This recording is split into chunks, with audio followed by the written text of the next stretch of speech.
Hello, it's me, Steady Eddie, from the YouTube. Now, the thumbnail and title for this video are probably a lot more extreme than my actual feelings towards the Solo MMO Experience. Reason being is that I participate in the Solo MMO Experience. In fact, most of the time when I play MMOs nowadays, I'm questing, world exploring. I have this thing where I turn off my phone, go offline mode, and just lose myself exploring whatever MMORPG I feel like at the time.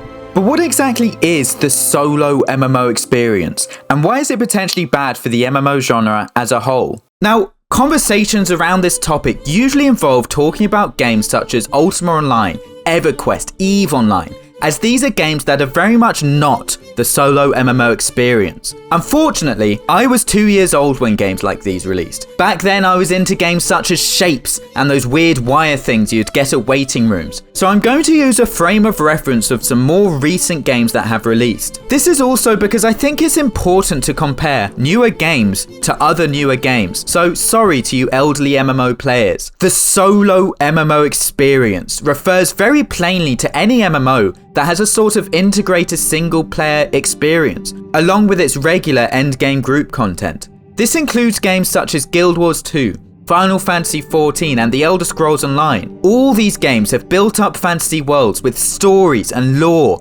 given to the player to be enjoyed solo. Guild Wars 2 has instant story chapters as well as zone completion. The Elder Scrolls Online has rich story-filled zones with a fully voiced quest system. In the case of Final Fantasy, many people have called it an RPG MMO instead of an MMORPG, with the MMO part of the game being secondary to its instance story content. Although all of these games can be enjoyed with a friend, they're purposefully designed so that they can also be played solo. So what's the problem with this? Well, there's an argument that this takes away from the MMO part of the MMORPG. You can play these games for so many hours without barely interacting with anyone. Although you meet people in the world, you don't have to interact with them. Even when the game implements systems where you're forced to play with other players, such as in Final Fantasy XIV when they introduced the first dungeons through the story, you don't really have to interact with those players. You're grouped with them through a queue system, you barely talk in the dungeon, and once it's done you will likely never see them again. The interactions are largely meaningless to the extent that they could be bots and you would gather the same social experience 95% of the time. The alternative to this is a sandbox MMO such as Mortal Online 2. Now, before you comment and ask why I'm using Mortal Online 2 as an example as opposed to other more popular sandbox MMOs,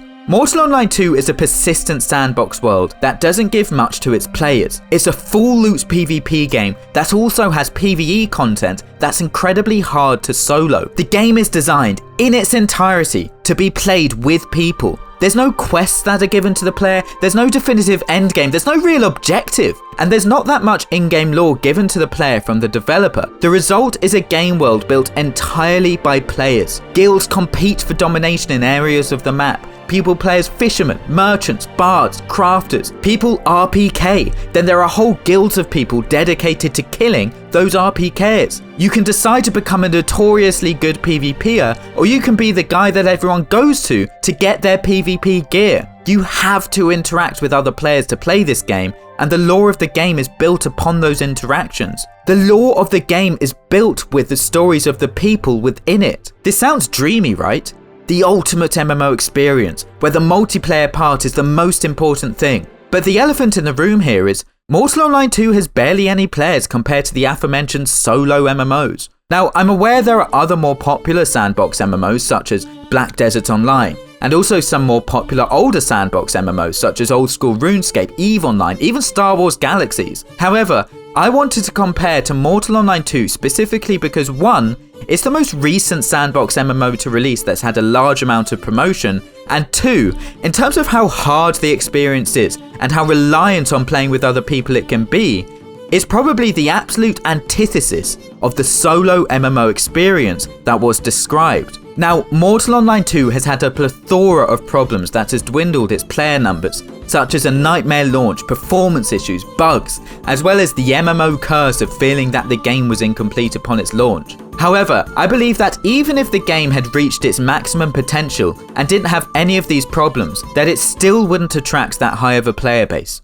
The problem is, in my opinion, quite simply time, and as a result, freedom. Because of its hardcore nature, everything in Mortal Online 2 takes time. You have to be grouped with someone to do a lot of content, especially as a new player, and so you're reliant on aligning your schedule with someone. You can join a guild, but if you work a lot, sometimes it's hard to make sure you can make it to enough guild events. And again, you have to make sure that the guild aligns with your schedule. And on top of that, you have to make sure the guild is doing things that you're actually interested in. Although there are things to do solo, the options are limited, and ultimately, since so much of the game is designed around playing with people, you don't really experience much of the game at all as a solo player. Compare this to a game such as Final Fantasy XIV. The game has a level of freedom that allows the player to engage with it how they want. Feeling like you want to sweat endgame raids with your guild? Go for it. It's still there. It still exists. The option is there. Equally, if you are feeling antisocial, or like you want to immerse yourself in a lore-rich world, you can also do that.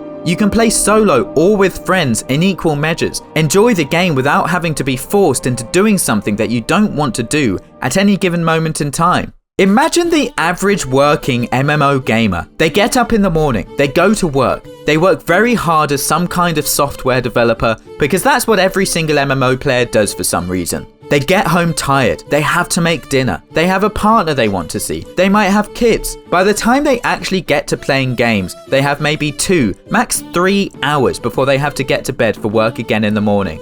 They're tired, they've been talking to people all day.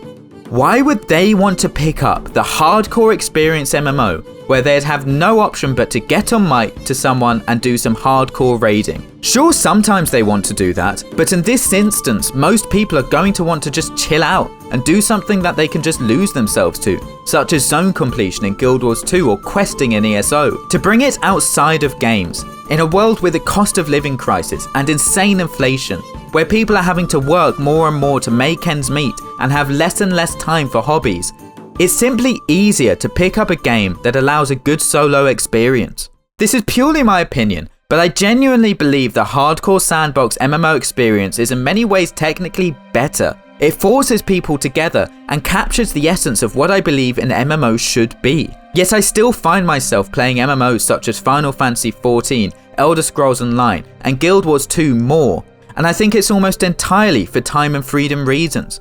I can do anything in the game, but mainly I can just enjoy myself solo without having to be a mega high level, without having to sweat anything, without having to interact with anyone. But I still have that option to play with others if I wish. It's just an easy to pick up experience. The existence of games such as Mortal Online 2 is really important in the MMO sphere. They provide such a unique experience, and although its player numbers are low, it retains such a dedicated player base for it.